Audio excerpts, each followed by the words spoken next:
All right, we're live. Welcome back, everybody, to the TRG. I don't really remember what it stands for anymore, but it has something to do with gambling and risk-taking, I'm pretty sure. My name is Kahlil Philander, as Sally politely told me to introduce myself. I'm an assistant professor at Washington State University, and happy 2023, happy holidays, both secular and non-secular. And, all of the nice things. Welcome back. We're doing it again. 2023. We're starting off hot. We have a packed house on the call. You can see that there's 6 Zoom screens here. We said we got to start 2023 out with a bang. And boy, did we ever bring back a classic group for the show here today. So to introduce our speakers today, I'm going to pass the conversation over to Sally Gainsbury to let you all know what we got on deck for today. Thank you, Kahlil, and welcome back from the snow. It's good to have you back in civilization where Wi-Fi exists. Hello, everybody. I am Sally Gainsbury. I'm professor in the School of Psychology at the University of Sydney. I'm director of the Gambling Treatment and Research Clinic and leader of the Technology Addiction team within the Brain and Mind Centre, which is bringing you this webinar. And it is our pleasure to be here and to be joined with you today, or to be catching up with you after the fact.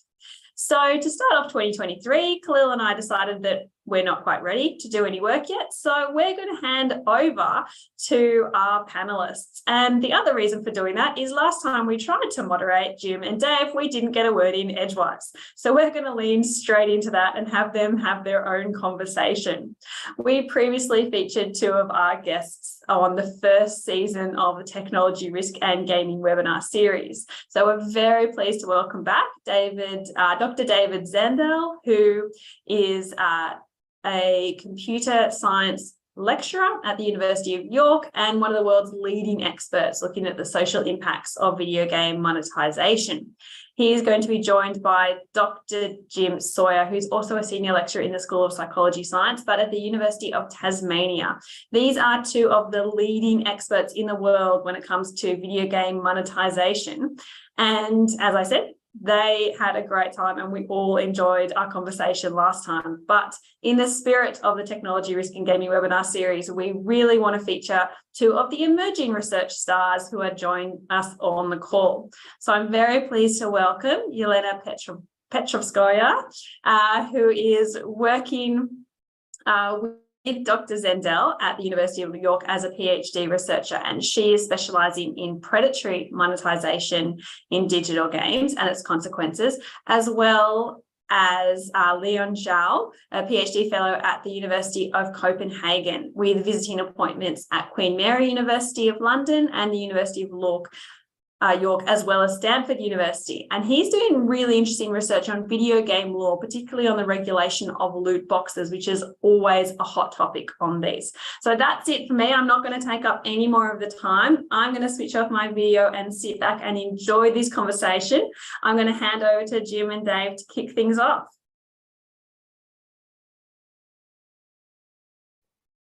Thanks so much, Sally. That's quite the intro, David. I'm hoping that we can live up to that going forward. So yes, as Sally mentioned, like 2020, I have this memory of being bunkered down in my bedroom/office, and us doing this web seminar, and in my head it was cold and dark. Now, I don't know if it actually was cold and dark, but in my head, and we talked about loot boxes and things, and it feels like quite a lot has happened in this area since that time. There's been a bit of an explosion in terms of people being interested in the area and doing work in the area. So I wondered if a good starting point might be to kind of go around the group here and get a sense of what we think is known in the area in terms of loot boxes and their effects on gamers, or why we might be interested in their effects on gamers, and perhaps what isn't known, and then we can see where that conversation takes us. How do people feel about that as a starting point? Excellent. Now, I obviously have some thoughts about what is known, but I'm not going to start off because I talk too much all the time. So I'm going to throw it over to anyone else who'd like to kick off the conversation. So I actually think the best person to start this with is Elena, because yeah, just very good. I think because so like to give some history, the last time that Jim and I were doing this, conversations around gamification, around predation in video games kind of centered quite squarely on the idea of loot boxes, and there have been some good work done before this, right? So there are like in particular, like Sally says, so I can't but mention the fact that she's been talking about social casinos for a really bloody long time without seemingly many people doing much about it. But all the same, when we talked about predatory monetization, often what we were talking about was loot boxes. So I guess one of the things that has happened is a more broad appreciation of the idea that gamification might not just be loot boxes, and predation might not just be loot boxes. Yeah, I mean, I think that's definitely true. I think people are starting to become aware that, firstly, not only is gambling implemented in games in actual, measurable design elements like loot boxes, it also comes about as, effective gamification, and in a way, like design incentives of gambling are starting to be implemented in games too, in the way that they engage players and tap into player emotions, that sort of thing. And people are also definitely becoming more aware that we're dealing with a broader ecosystem here. So we're looking at things like Twitch gambling and, people using in-game currency outside of games and skin betting and esports and all of that. And I think people are also starting to become aware that those in-game elements can really tie into harm outside of games in ways besides gambling too. So they can interact with certain psychological characteristics to lead to addictive tendencies, and they can cause harm in ways besides gambling too. So, the conversation is starting to become more aware of these other elements, but that's also partly because the technologies are evolving too. It's not just because of the research per se, it's because I guess the field is moving along with the way that games are being developed. Elena, can I ask you just a quick question? I'm just thinking in terms of the terms we use to talk about these things. When do you think, in Sally's introduction, it talked about your expertise in predatory monetization in gaming. Mm-hmm. When does monetization, in your mind, become predatory monetization? Because in some senses, it's not a problem to make money from games, but yeah, what in your mind tips things over into that predatory monetization area? I think it's actually quite a difficult thing to measure, but I think in a lot of ways, firstly, it's tied to intent on the developer's part. And I think it's almost like, so I've looked at this a lot through the player point of view, and it's when players feel like games or game elements have been designed, implemented in ways which is been like the primary purpose is to get them to spend money or to spend a lot of time, which is then converted into money. And players really feel like this is the aim and not their, the goodness of their experience. And obviously it's really difficult to say that this is actually what lies behind it, because to an extent, some developers might just genuinely implement these elements and not think that they're going to be predatory to players. But I think sometimes you get a combination. I don't know. I think there's something in it when players really say that they feel like these elements don't need to be in the game, and they feel like they are being directly tapped into to spend this money. Like some games have these, they'll give all these messages that like, are you sure you don't want to spend money in this? Like you're gonna lose your lives here, or things like that. They really, really play on your emotional aspect of it. And I think when you can identify those elements that are really tapping into your emotions and are really like almost visibly trying to be exploitative, then you can say it's predatory. Leon, is there like a legal construct that maps to any of this stuff? Like, is predation anything that is analogous to anything in law? I don't think predatory is going to be something that's legally defined, but Elena has done work on this based on the unfair trading directive, which is law in the EU and also in the UK before I left. And in there you have, of course, some practices, business practices that are seen as misleading or aggressive, etc., etc. And some of these could definitely fall within those realms.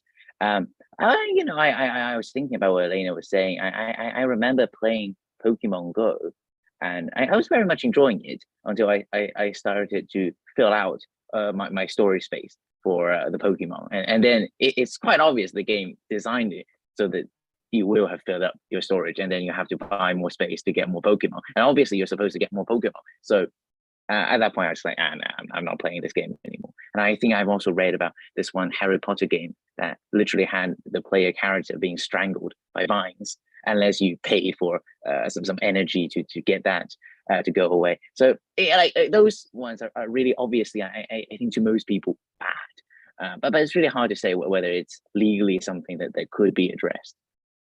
Do you know what? Both of these have come up like when I've been talking to players about these things, specifically the inventory space in Pokemon. So you're onto something there. And I think that's quite nice, actually. I think what we're starting to see develop around loot boxes and around related mechanisms is to use a big word for no reason, nomenclature. Screwed that up. It's a nomenclature, a way of sort of naming yeah, what am I trying? It's a way of naming things that reflects like the real experience of players, which I think is really cool because it's not just here with the kinds of predation that Elena's done lots of work kind of taxonomizing. We're increasingly coming to understand how gamers themselves and possibly also developers divide up the world in terms of different monetization techniques. And the idea that the way that gamers or the way that developers think about it is I have a loot box or I don't have a loot box is totally alien and completely incorrect. So I think I guess that's one of the things that's changed, right?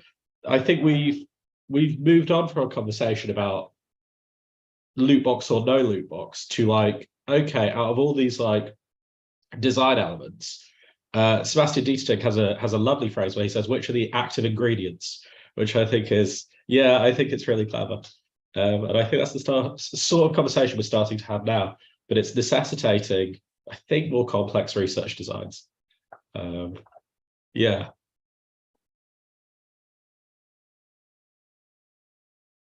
And I think one of the things I think is interesting, and where I sort of imagined this conversation going was sort of a discussion about there's an increasing interest in what kind of regulatory intervention might be required. You know, there's a lot of talk specifically about loot boxes because loot boxes is the term that people in regulatory spaces are familiar with. Do you know what I mean? It's become part of the common vernacular. Again, to use a large word for no reason, David, just because you're not, you know, if you're going to use large words for no reason, I'm going to jump in and and again, we've sort of, you know, there's work that's sort of built a case for why loot boxes may merit some kind of intervention. You know, that's pointed out that, you know, they operate on randomized and intermittent reward schedules, like many conventional forms of gambling, and they meet psychological criteria for gambling, and in some cases they meet legal or common legal definitions for gambling. And particularly a big point there was the prize component, that you could actually win something of value. And you know, there's obviously a solid body of work now demonstrating that that there's a robust association between problem gambling symptomatology and spending on loot boxes. And so we've kind of focused on loot boxes, and in a lot of discussions about regulation, they focus on loot boxes because we, you know, as a field, we've built this evidence. But I actually think the conversation should be more along the lines of what you mentioned, David and Elena and Leon, that there are active ingredients, you know, and they're going to pop up in different places with different bells and whistles and wearing, you know, a fake mustache or whatever the case may be. But it's these active ingredients that we actually want to talk about. And that one of the key things there is probably going to be a consumer education kind of approach that helps people appreciate what these active ingredients are and how they try to entice people to spend money. You know, particularly as you say, Elena, in potentially predatory ways. And so I'm wondering if people have thoughts about that kind of way of thinking about things.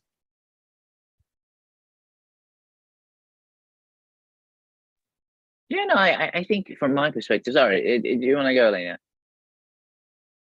No, all right. Yeah, I think I agree with that from like a regulatory perspective, in the sense that I think, you know, there are still a few countries, you know, Brazil and Finland, they have bills in progress, basically seeking to ban all loot boxes.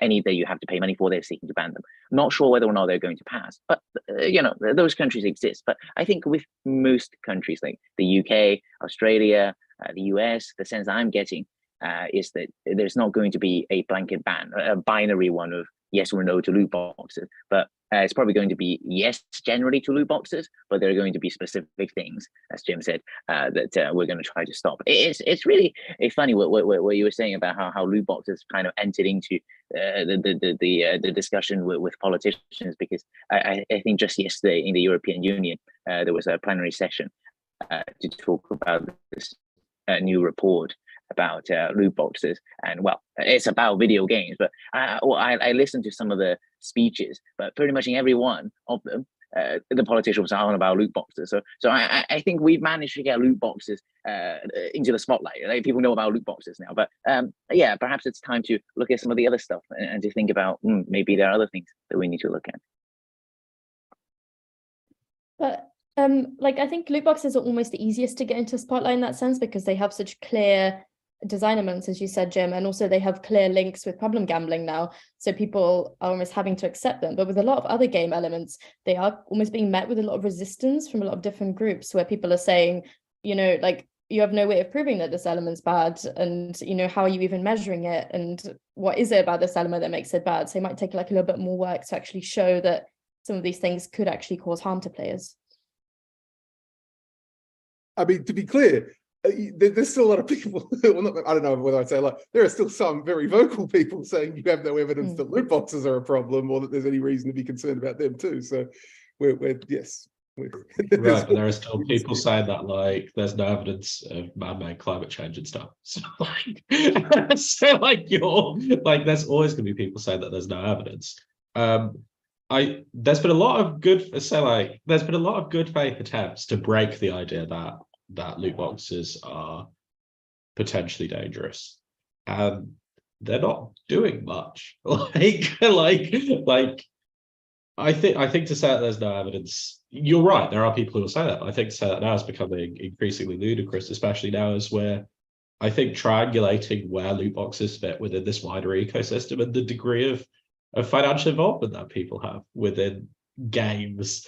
Like, tens of thousands of pounds spent commonly. So like, we've just done a paper which will be released, I think, like at the end of the month, where we show that like in a sizable, like, there are games out there, many games, where top percentiles of players are spending tens of thousands of dollars every year. That's not a fluke, that's 1 in 100. And so I think we're now increasingly coming to appreciate that like this whole cosmology might be potentially problematic. I also think that comes with problems though of its own, because like, if you've been in regulatory spaces in your across the world, actually, just like me, and you may have had similar experiences where it's very hard even to get across to people what a loot box is, and that makes me like quite worried, where you say like, well, we're only interested in this one specific type of loot box with these pity mechanics. Or you're saying, actually, we're not interested in loot boxes at all. We're interested in this other, like, something that Elena looks at, like pay and grind or something. Like, how are you going to get this stuff across, and how are you going to regulate it?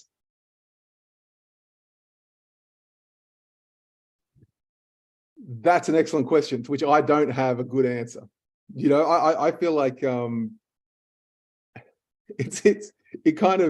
it felt early on that it took quite a lot of effort to convince people that something that's largely in the province of video games is worth paying attention to at all, and then it sort of seemed that this idea of loot boxes, like you said, whether people understand what a loot box is, or psychologically why loot boxes are worth paying attention to, the psychological mechanisms they draw on to engage players, whether people understand those things, they kind of, after all, picked up on the idea of loot box as a term for a thing that people think is bad, and there was sort of a groundswell of opinion that prompted some interest. And yes, shifting that conversation then from, well, no, you told us loot boxes were the thing that was bad, now you want us to talk about this other thing that's not a loot box, or is like, Yes, that's going to be. I don't think that's going to be a quick transition, a quick conversation. What do others think? Yeah, if anything, I think it would be harder just because I think with loot boxes, there's always the, you know, to be slightly cynical about it, you know, you can always be like, oh, children are engaging in gambling, and then it's quite easy to get people to care. But with things like season passes, it's a bit harder. You know, what's so bad about it? Well, you spend some money and then you have to keep playing this game until you get everything that you were supposed to get. Okay, I don't know. I think people will be less concerned about it, however hard you try, as compared to your kids are literally gambling. Get worried. Yeah, whenever I talk to people, they're like, I always get someone saying, like, it's a game, they can just stop playing it. And that's like, it's not the case for everyone. And it's not, and some games are specifically designed to get you to they invest as much effort as possible to get you to not stop playing them. And, you know, it's that argument just isn't valid. But, you know, like, it's like you were saying, Leon, like, to some people, it's difficult to get them to understand that with a game, something can be serious. So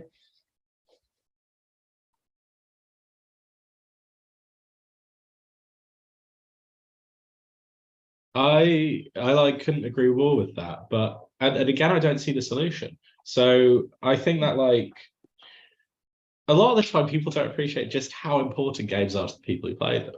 So it could be your whole social world, and that's not a bad thing until someone starts charging you thousands of pounds for staying competitive with your friends in the one thing that you do with your friends. So I think this is quite positive actually. So well, it's not positive in terms of phenomena, but I think it's positive in terms of the literature. So I think it's highly likely that many of these phenomena have been going on for many years, and I don't think there's been. I think I'm correct in saying that the evidence base on this kind of thing has historically been quite weak, and then I think in 2018-ish, people started considering the idea that loot boxes as a video game monetization mechanic might have real world outcomes that were serious for the people who were engaging with it. And I kind of think that, Jim, your work sort of led to this explosion in research at that time, which is now branching out into the sort of stuff that Elena does, and indeed into the sort of stuff that Leon does, which kind of says like, okay, you've tried to regulate. What the hell happened now? And did it fix any problems? Well, actually, that I think that's a good time to throw to Leon, just to talk a little bit about what he's done in that space and you know, what his perspective is on, you know, the legitimacy of some of the effects, some of the attempts to regulate, and the efficacy of those attempts. Yeah, well, you know, I think we got to talk about the elephant in the room, which is Belgium. Now, you know, Belgium never made a positive decision to ban loot boxes. So, you know, I've been saying this. So basically, I think we should think about it this way: like the Belgian politicians, they never thought, they were never asked the question of should we ban loot boxes, and they didn't do that. What happens was the pre-existing gambling law was drafted in such a way that loot boxes are already gambling. It's just something very special about Belgian law. So they, you know, they didn't think about it. It wasn't a policy decision per se. But yeah, you know, it's the only country in the world that has banned loot boxes. But when I went there, well, not earlier this year, last year, 82% of the 100 highest grossing Belgian games were still selling loot boxes. That's crazy. Because, you know, that's just as prevalent as anywhere else. And we know that the really well-known video game companies have removed their games. So they're gone. Like Nintendo have removed Fire Emblem Heroes, Animal Crossing Pocket Camp, etc., etc. But, you know, Blizzard Entertainment didn't even release Diablo Immortal in Belgium. But that didn't matter because, you know, some other company just stepped up and took up the high grossing position. But, you know, I think I wrote that paper in a way that made it seem that this banning loot box thing is never going to work. But, you know, having thought about it and having spoken to David a bit more about this as well is, I think, David, you were mentioning that, you know, it's probably true that we can't go after all 1 million games on the Apple App Store and however many on all the other platforms and all the frequent updates. But it's probably possible and practicable to go after, say, the highest grossing 500 games and do something about them. And I think based on research that, David, you've done about how much of a market share the high grossing games have, then if we go after, say, the 500 highest grossing games, we will actually get a good percentage of the market share. So that might be something that is worth pursuing. But of course, this takes a lot of money and resources and dedication. And, you know, the Belgian government definitely was not willing to dedicate that much resources to this question. I don't know if, say, Finland or Brazil, if their laws pass, will they be able to dedicate this much resources? But yeah, something to think about, of course. I'll pass it on to someone else before I go on. I want to respond to what you just said. Actually, we've also had a great question in the chat. So I think I don't believe regulation is impossible, actually, which kind of actually I could use this as a segue into the question from the chat, actually, from Tanya Stra. So I don't think regulation's impossible. I remember we had a conversation after you'd done that Belgian paper, which is a really excellent paper if anyone wants to read it. It's amusing and horrifying at the same time. It's surreal, sort of roller coaster of emotions. The fact that Belgium basically did nothing, I think, reflects not an impossibility, but a lack of expertise within their regulatory bodies, right? So if they talk to a genuine expert on how revenue is distributed amongst the mobile market, they would very quickly realize that the vast majority of spenders can be captured within a very small number of titles, right? It's not people. If you go on the Apple App Store, there are 2.5 million, well, probably about 1.6 million games at the last time I checked, which was earlier this week on there. So that sounds unregulatable. What, you're going to play all 1.6 million of those and work out if they've got loot box or not? You can't do that. But I think people like yourself, actually, Leon, and Elena as well, prove that it's with enough. Even without being salaried to do it, you can sit there for a couple of weeks and play 500 games, and it's mind-numbing, but you can work out if they've got loot boxes in. And if the Belgian government had taken maybe a couple of hundred man-hours, that's all it would have taken, and gotten some civil servant to play each of the top 300 or 400 top grossing games in their country, they would have very quickly captured the vast majority, probably 95, 99% of spenders. So I think regulation is possible. But I think it's also a really nice red flag that expertise that unlocks that regulatory capability is just not in place. So I guess there's a really nice question in the chat, so I will attempt to field it. So I guess this is one for everyone. Does gamer culture offer any protections to people? Is regulation the best tool to use in this situation, or will education and social norms be more powerful? I think, but you need both, because I think gamer communities can be really powerful, and there are examples of like grassroots movements where gamers had really negative responses to games that monetize in certain ways, and that, you know, that can lead to change. And like gamers are very aware of some of these monetization elements, and some of them even and like describe them themselves. Like I've read quite a few blog posts and things like that where people are trying to outline those monetization techniques. But simultaneously, like gamer communities aren't perfect. Some of them are quite heavily biased towards certain types of games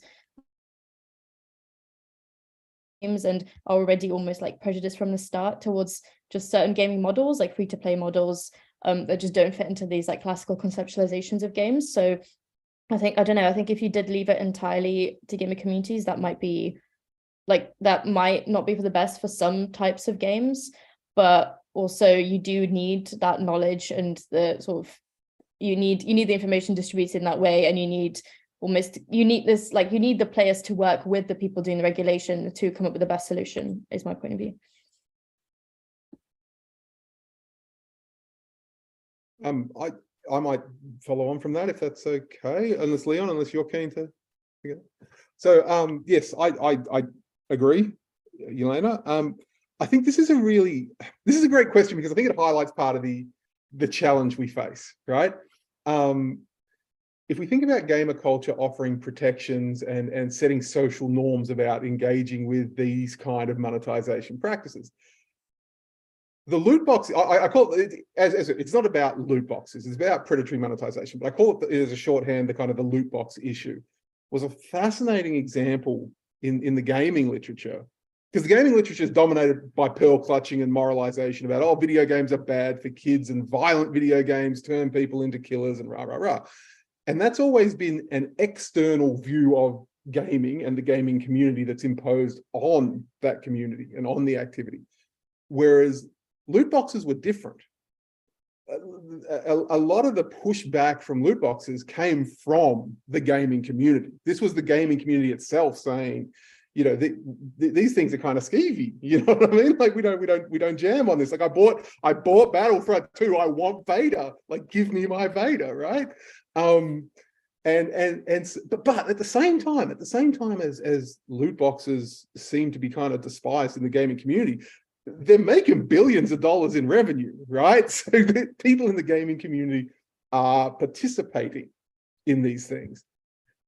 And what that highlights, I think, is the gaming community is not homogenous. You know, that what people play, why people play, how they feel about, you know, monetization, systems pay to win, you know, there's a lot of variability there. And when we talk about whether norms might be established that might help discourage engagement in predatory monetization, that may be true for some gamers, but the opposite is almost true in some cases, where you are part of this gaming community with you and your friends, and having, you know, buying the loot boxes so you can get the latest shiny things, you know, the coolest skins, you know, whatever it might be. Like that's a kind of a, having those things is proof you belong to that community. Do you know what I mean? That you can be part of that community. So it's almost in some cases like that kind of cultural tightness might be one of the mechanisms that motivates people to engage with these kind of monetization tools, rather than sort of protects them from those predatory tools. That's sort of how I see it.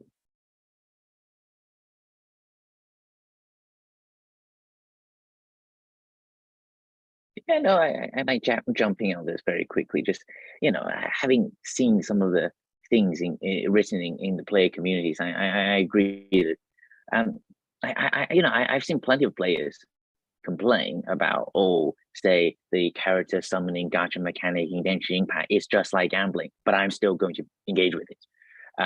You know, after my study came out about the Belgian ban, I know the Roblox went and tried to make sure that all loot boxes have been removed from Belgium, all of the third-party games on its platform. But you know, me being me, I went on Twitter to search for people talking about this and to go on to like Reddit to see what people are talking about. And I've seen Belgian players complain about not being able to engage with loot boxes. I'm not, you know, I can't say whether that's a majority voice, it's a minority voice, but it's a voice. You know, they're saying things such as, you know, as it stands, I as a Belgian player can no longer compete on equal footing as somebody else. You know, I too am willing to spend, I don't know how much money they were intending to spend, but say they're willing to spend some money to play this game, but now they can't. And there is something about how yeah, you know, is it fair to think on, but I suppose if there is somehow a global approach to loot box regulation, this inequality thing would no longer exist. But it's just with it how it is in Belgium, it has been quite strange, I think, for some players who are not happy. And what I think ends up happening would be that they would use a VPN and they would consider perhaps accessing more dangerous forms of loot boxes. But hey, that's just my thoughts on that.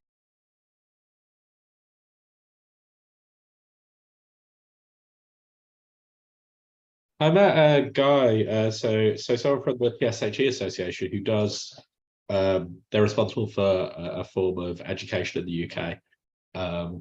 And they talked about how they were putting some of the materials based on research, mine, probably other people's in this room as well, into schools. And they described loot boxes as being akin to an unhealthy commodity industry. Which I thought was a really interesting way to frame it, like things like sweets or junk food or something like that. Because we all still love to eat awful food. You can't acculturate people out of it. And so I think there has to be some sort of disincentive to make every single foodstuff you sell a burger, in order to end up with a rational market in which people can have a variety of products. So like I do a bit of work with something called the Behavioral Insights team, very good sort of policy dorks and behavioral scientists, and they have this idea of the idea of behavioral market design, that you can design a market a bit like using behavioral science principles a bit in the same way you might design anything else. So you can kind of nudge different corporate players into good behavior, not necessarily by saying what you're doing is wrong and now we'll make it illegal, but basically put in place lattices of different incentives and disincentives that naturally guide them through rational self-worth into doing the right thing. So I think maybe that's the kind of thing we need to start thinking of, as well as education. I agree with that as well. And I also think that maybe if we could have some kind of, like a centralized code of conduct for how one should be designing monetization into games, and almost like values in design as well, where it includes the things that I talked about previously, where it's like, game designers should not intentionally design monetization into trick players. And you almost like there's some kind of incentive, or someone checked that you'd like, or maybe you literally had to go through the list and tick that you'd thought about all these things and done them before you uploaded your game to somewhere. It's almost like that extra deterrent to make you think about it. Like, I think even that could implement some change. I might just push back a bit on that thing you were saying, David, about nudging, because I feel like there is something different about products that involve money when you try to nudge in a way, because with some of the more unhealthy foods, say you put a tax on it, then in theory it becomes more expensive, fewer people might buy it. But with things that involve money, and Philip Newell has made the argument about this in relation to gambling, is if you make if you tax gambling more, you are just increasing the harm, because the product becomes more expensive, but the people are still going to engage with it. They're just spending more money engaging with the gambling. So I'm not quite sure. I agree that perhaps there are some form of nudging that we can use, but the money type of nudging might not be the best when it comes to something that really I've got a good involves money example, like this. actually. I've misexplained it horribly, which of course I do all the time. But like something that I think is really interesting is the idea of tax relief for video games companies. So in the UK, video games considered part of the creative arts. We want to support the creative arts. There are various bursaries and benefits that you're entitled to if you're making games. Very similar in Australia. You have lots of schemes to support them. Why not give extra relief to companies who are behaving in a demonstrably good way, perhaps aligning themselves with the code of conduct that Elena has just proposed? So it doesn't money doesn't necessarily have to be a stick. You could build up all sorts of different incentives where you say, well, if we put loot boxes in here, we'll lose that extra tax relief, and that's actually really good for us. So maybe we'll do this. Or alternatively, another thing that we talk about constantly in the study of video games is how we've got no bloody data. So we're always saying like, oh, I wish games companies would share all their data with us. It'll be amazing. And data sharing has started to happen, but it's largely alien to academics. Largely if you're sort of having a bit sort of behaving perhaps critically towards the video games industry. There are very few people who want to say like, hey, have a look through our data packs and see what we've been up to. But maybe you could tie anonymized entry of your data into some kind of aggregated pool to some sort of good thing, and then we could slowly work towards a more rational market. But I do take your point as well, Leon, in that there are certainly ways to do this that lead to some nightmarish unintended consequences. Yeah, and just on that tax relief fund, I just want to make the point that some might say that whether or not the game was ethically designed is something that's very subjective. The thing is, as it stands, all these tax reliefs in the UK, in Canada, and I think Australia as well, they're now dependent on these cultural factors, which is how British is your video game. It's all very subjective. So I don't think it's unreasonable to have the ethical design put into place as the criteria rather than the other.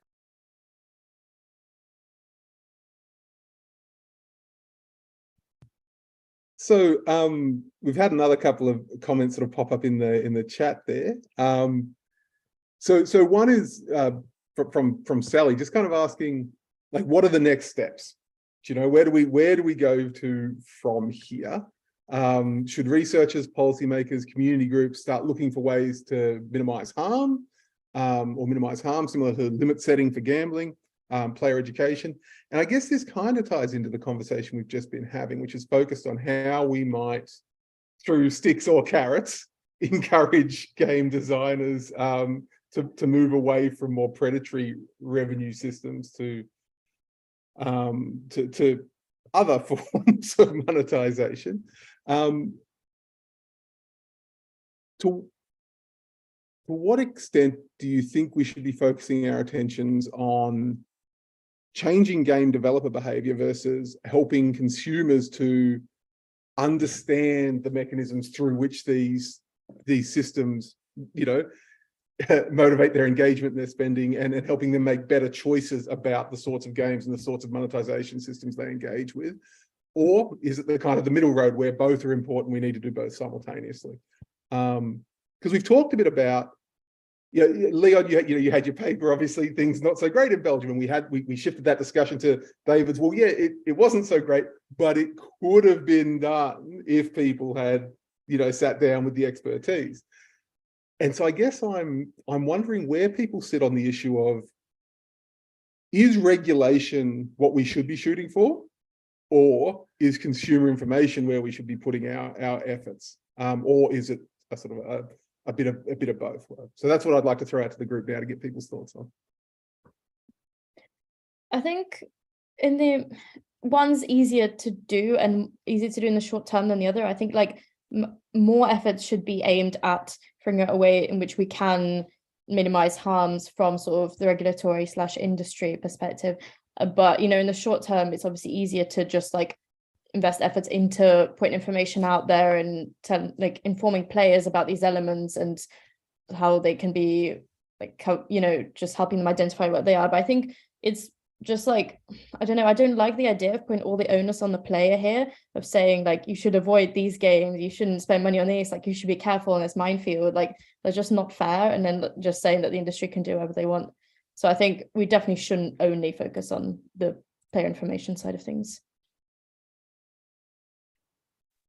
Yeah, I completely agree. And I think, you know, PTN de Clark in the chat from the Belgian Gameable project has made the same point. I think in theory, yes, what would be fair and equitable is for all the burden to be borne by the companies who are causing harm, and consumers shouldn't have to worry about anything. But as it stands, with governments probably not wanting to act, with things not really getting better, consumers are obliged to kind of basically help themselves. You know, I very recently did the data collection on the ESRB and PEGI contains random items label. I made the point there that of course these systems should be better. They should be labeling games better. But in the current circumstances, you know, if you are a parent or if you are a player, what you're going to have to do is you can't rely on this. You just have to do your own homework. And one of the suggestions is I found that the ESRB has marked some games that PEGI hasn't, and vice versa. So what happens is, if you are a consumer, then what you need to do is actually go check both systems. Even if you live in, say, America, then the ESRB applies to you, but you should also go check the PEGI system because you'll get more information that way. That burden shouldn't be on the consumer. But as it stands, you know, that's just something that if they want to sort of protect themselves, which of course they shouldn't having to do. I don't want to stress that point anymore, but yeah, they would just have to do something more for themselves now. I'm just going to jump in real quick as well and say that sometimes players protect themselves isn't as easy as it seems, because in some situations where I've spoken to people, they are fully aware that these games are monetized in a negative way and that they may be spending more money than they'd like, but they are still playing these games, and there's like a whole host of other reasons for why they keep playing these games and keep spending money of them. So, you know, it wouldn't just be enough to leave it all to the player and say, okay, we have this information now, you do what you want. I think there's to bounce off both these, I think there's something seriously broken here with the whole system. And I think if you take a step back and think about what we've heard so far today, it becomes crystal clear it's totally broken. So just look at what, like, Leon's just some random guy, right? Like he's a good researcher, but it's not like he's got millions of pounds to do research. And all these governments and companies say they're doing things, right? And my question is, where's the bloody horizon scanning? Why has nobody noticed? Why is it left to one random guy to travel to Belgium to find out that 82% of their games still have loot boxes? Why is it left to one guy to actually look at the SRB and Hager ratings and notice that people just aren't complying with the idea that they're supposed to put down loot boxes when they've got loot boxes in their games? It's just that we have a fundamentally broken research ecosystem when it comes to horizon scanning. Nobody's looking for the important stuff. And even if you can find the important stuff, it's then really hard to hook this up to any regulation or policy. So I think like all these next steps are good, but I think we really need to rethink how we think about digital harms and digital effects and how we horizon scan them and what we do when we find something. Because I think if all this stuff sounds awful, like it's just going to be like 10 times, a million times worse when it's the metaverse rather than games, right? So you have like these huge players pushing to transfer our lives into these digital worlds, not just for our leisure pursuits, but for everything. And if we're currently completely unable to enforce regulation, even when regulations have already been set as something we're going to enforce in games, it's just gonna be the Wild West when the metaverse takes off. So I think we need to take a big step back and have a big push, but I have no idea how to enable that kind of global rethink. Yeah, that's a fascinating point. I agree, and like you have, yes, very limited thoughts on how we actually facilitate that rethink. But I guess one of the things that I'd say, I don't disagree with anything with the idea that it's unfair to put too much of the onus on the gamer. You know, that the industry should have some kind of ethical responsibility to just don't be skeevy. You know what I mean? Like, just make good games, and then people will pay you money for those games because they want to play those games, right? But we know that is not the way things are. And I guess I was interested in that emphasis of putting the onus on the consumer, because I'd never thought about consumer information in that way. The way I thought about it was equipping the consumer to protect themselves against these things, you know, because okay, so, and I kind of come at this as the father of an 8-year-old who's very much he loves gaming, you know, and we have a lot of conversations about different games that he or his friends might want to play, and the different monetization aspects that are present in those games, you know, and how certain types of mechanics look to exploit people to hook them into spending more money than they might want to. And so I'd kind of thought about, I'd always approach this from the idea of helping, of the consumer education being probably a little younger than maybe where most of us are thinking most of the time. And rather than just being like, oh, make sure you make good decisions about blah, blah, blah. It's more about think about the monetization aspects of these games, and think about how are they trying to get you to spend your money? Are they giving you things you want, or are they making you spend money on the chance that maybe you'll get the things you want? And is that fair? And is that a kind of game that you want to support? Is that a kind of game you want to play, or would you rather go and play a different kind of game? And so I guess when I've been thinking about consumer education, I've been thinking about maybe a younger audience than we might typically think of. You know, it's not just about warning labels on games or content labels on games, because we know they're very limited in their efficacy, it seems. And that's a fascinating thing in itself, right? Because, you know, Peggy and the SRB have gone with the in-game purchases includes random items. And the motivation there is good. They don't want to say loot boxes, because obviously there are many things that aren't loot boxes that you'd still like to warn people about. But when you don't say loot box, people don't get that it's referring to a loot box. And so they're like, well, I don't really, you know, what's the issue? So yeah, I think that So I've rambled on there. I'm going to stop. But what I did just want to point out is that idea of, I think, consumer education. Yeah, on the one hand, it does place the onus on the consumer to protect themselves, but I'd also thought of it as helping consumers to understand the ways that these kind of systems are, why they're predatory. You know, Elena, like why they're not just, you know, ethical ways to make money from games, but why they're predatory, why they're trying to trick you and potentially manipulate you into spending more than you wanted. So that's sort of how I've been thinking, and that's where I'm going to stop talking. So thanks for indulging me.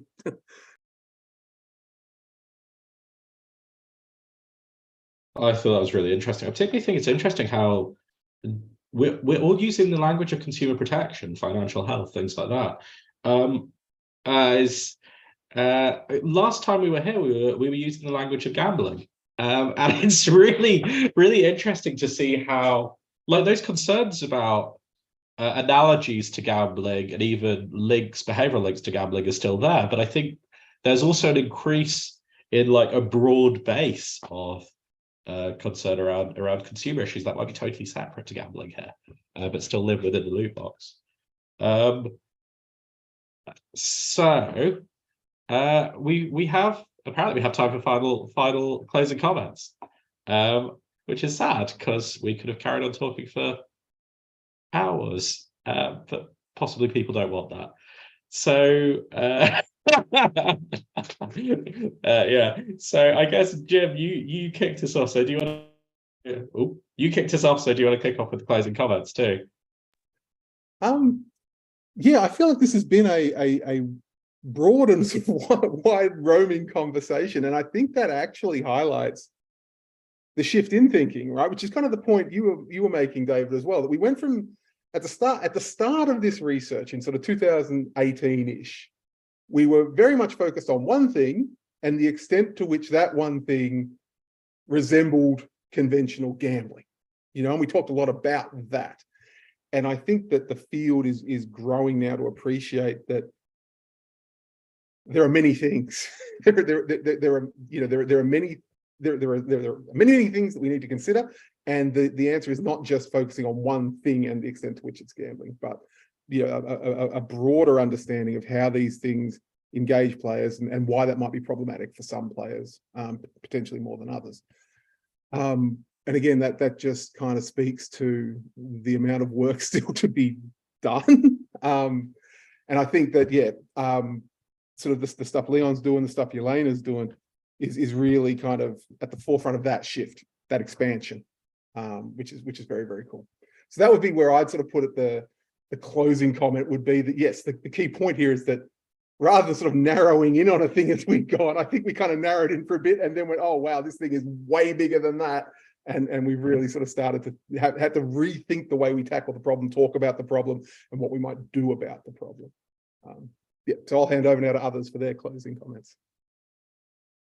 I don't want to be. I think it's right to have either Elena or Leon close it as like new scholars within the field rather than us outdated scholars in the field. And so I'll go next, but purely because I want to end with someone a lot younger than me.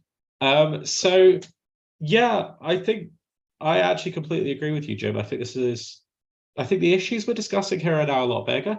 So I think back then it was all about migration, right? Are we going to see people migrating from loot boxes into gambling? And Luke Clark's, if you read the recent, so Luke Clark's done a really nice recent paper which he says like, oh yeah, we seem to be seeing that. There are lots of explanations for why you might see migration, but it seems like initial evidence that maybe this pathway does operate, maybe it doesn't, is coming through. So that's what we were talking about last time, but I do agree we've now broadened out our understanding of what the harms might be. I think now we talk about two different pathways. Even if we don't realize it, we talk about one where loot boxes are so similar to gambling that maybe you have this rehearsal effect, which is kind of what we were talking about 3-4 years ago. But now we have another one where like, wait a minute, they're really similar to gambling in lots of ways. Maybe people are just like, maybe they're leading to harm in a way that does not even need you to migrate to gambling, right? Maybe you are spending thousands of dollars on these things in and of themselves because of what they are. And maybe there's also dozens of other game mechanics that ensnare people in various ways that might lead to that kind of outcome. So I think that's one of the big themes throughout this. I think another theme is probably the one that I highlighted earlier, which is kind of a failure of an international regulator. Well, actually, I'm putting words in people's mouths. So in my view, there's been a broad failure of the international regulatory community to appropriately horizon scan and then do anything when the horizon scanning had turned something up, including doing more horizon scanning. People seem to be, governments, policymakers seem to be roughly as blind as they were in 2018. And that causes me enormous sadness. And I think that links back to the questions from Sally about like, so is regulation really the way to go? Well, maybe not. Maybe education. Maybe we should place a lot of effort on education and upskilling gamers and giving them tools to control their spending and things like that. Because maybe the policymakers are just never going to get around to it because they're not horizon scanning or acting appropriately. And maybe they're quite scared of losing lots of tax revenue from games. So that's my depressing roundup. I will leave the floor open to both Elena and Leon. One thing before we do throw over to Elena and Leon, that does tie in with that comment we've got in the I think that idea of inadequate horizon scanning and actually commitment to doing things may tie in with the comment we've got in the chat there from Tanya Strub that, you know, gaming is viewed as a niche hobby. Now, it's not, there are billions of gamers worldwide, right? Like, but it's still viewed as just a kind of, it's just people playing video games. And that may be why governments have been more reluctant than we'd like to actually dig in and invest in this as an issue, you know, because it is still to some extent seen as a niche hobby. And that is the final point I'll make before I throw over to Leon and Elena. And I will just quickly say before that we recently did a, yeah, you know, what are you going to do? That we recently did a paper in which we saw a game in which the top 1% was spending over $60,000 each. So I think when people appreciate the scale of financial, that's more than 100. And we saw someone in that data set who was spending 7 figures. So when people appreciate the scale of that, they probably understand how important these issues are. But I think you're right that it's stuck in this history. Yeah, before I say my point, I just want to say I fully agree with that. And it's like, if just because only a very small proportional population is experiencing a harm, that doesn't make that harm invalid. So the argument that it's like only 2% of people, even people that play games or whatever, just doesn't mean that we shouldn't be looking at it. But I actually wanted to bounce off most of what you were saying, David, and say that like, I do actually feel quite optimistic at this point and after this conversation, because it feels like you were saying, the field has progressed a lot in the last couple of years. And I think we're very much at the point now where people are becoming more aware of the wider issues here. And I think if we talk about this again in 3 years' time, we're going to see another completely different picture in a positive way. And I think even in terms of regulation, like this EU report that came out today is really paying attention to some issues that we've not seen discussed in regulation previously, like this idea that games can be designed to encourage addictive tendencies and things like that. So I think, again, in a few years' time, we're going to be looking at these things a lot more positive way. That's the hope. That's lovely. Yeah, you know, yeah, I think I'm more optimistic than David on this. I appreciate that. Yeah, you know, policymakers might not be that onto games yet, but I think the younger politicians are now moving into a position of power. You know, with the EU report that Elena mentioned, I think the politician who led on it was born in 1990. So, you know, I think the younger politicians are coming. They play video games, so they'll probably do better. We'll see. But you know, I'm more optimistic about it all. But yes, I think passing it on to Sally now. Well, thanks everybody for that wonderful talk, particularly everybody but Jim, not because of Jim, but because we're approaching 11 p.m.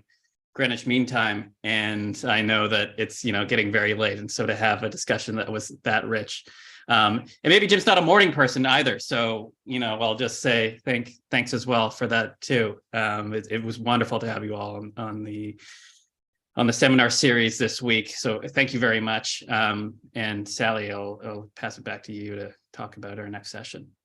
Yes, thank you all very much. That was a really interesting conversation, as we had predicted. So thank you to the audience, everyone who joined us live and everyone catching up after the fact. And you can find the contact details of all our panelists online through their respective institutions if you have any follow-up comments.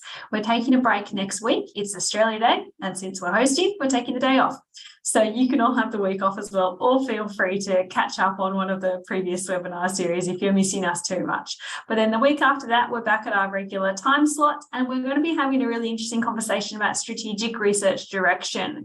This is going to be a chat with some of the directors of newly formed research institutions who are specialising in gambling, and talking through the process of how they created their institution, what they've decided to focus on as they get started, and the process of creating new teams, looking multidisciplinary. So it's really going to be interesting about where's the next research coming from, and what are we going to be looking at and talking about over the next few years. So please do join us for that conversation, and look at the website for our future topics, which are also up there as well. Thank you again for everyone. Thank you particularly to our panelists and those who are up very late. And we look forward